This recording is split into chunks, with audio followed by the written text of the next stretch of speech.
खूबसूरत मलिका। आस्तर फारस की मलिका थी। उसका शौहर अक्सवीरस बादशाह भी उसके इस राज से वाकिफ न था कि आस्तर एक यहूदी थी।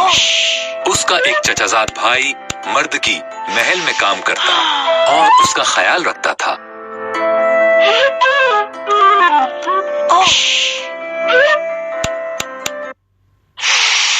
बादशाह के एक मुशीर हामान को एक बहुत बड़ा इनाम मिला जिस पर उसे बड़ा फख्र था। मर्दकी के अलावा सब लोग उसे सजदा करते थे। हामान इसे अपनी बेइज्जती समझता था। उसने कसम खाई कि वो मर्दकी और तमाम यहूदियों को मार डालेगा। हामान ने अक्सवीरस बादशाह से कहा कि यहूदी खतरनाक लोग हैं, इसलिए उन्हें खत्म कर देना चाहिए। अक्सवीरस बादशाह रजामंद हो गया और यहूदियों को खत्म करने का एक दिन मुकर्रर कर दिया। मर्दकी बहुत खौफजदा हुआ और मलिका आस्तर को पैगाम भेजा। मर्दकी ने कहा कि बादशाह का जहन तब्दील करो। आस्तर ने कहा, अगर मैं बगैर बुलाए बादशाह के पास जाऊंगी तो वो मुझे कत्ल करवा सकता है।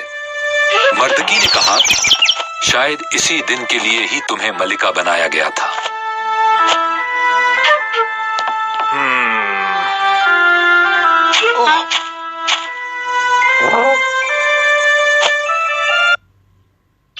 आस्तर जुर्रत का मुजाहरा करते हुए कोशिश करने के लिए तैयार हो गई। वो बादशाह के तख्त के पास चली गई।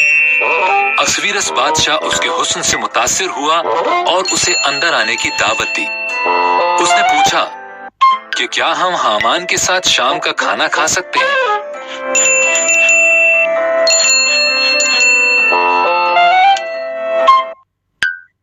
हामान अपने घर के पीछे एक बड़ी सलीब बना रहा था। उसका मंसूबा था कि वो मर्दकी को उस पर लटकाएगा। फिर बादशाह का दावतनामा आ गया और हामान शाम के खाने के लिए महल में चला गया। आस्तर ने अक्सवीरस बादशाह को बताया, एक शख्स मुझे और मेरे लोगों को मारना चाहता है। बादशाह ने पूछा, कौन ऐसा कर सकता है? आस्तर ने कहा, ये शैतान हामान है।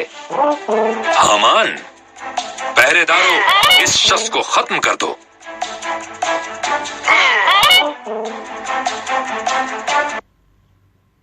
हामान को उसी सलीब पर लटकाया गया जो उसने मर्दकी के लिए बनवाई थी।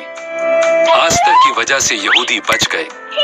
तब उन्होंने एक बड़ी ईद मनाई जिसे वो आज के दिन तक भी मनाते हैं।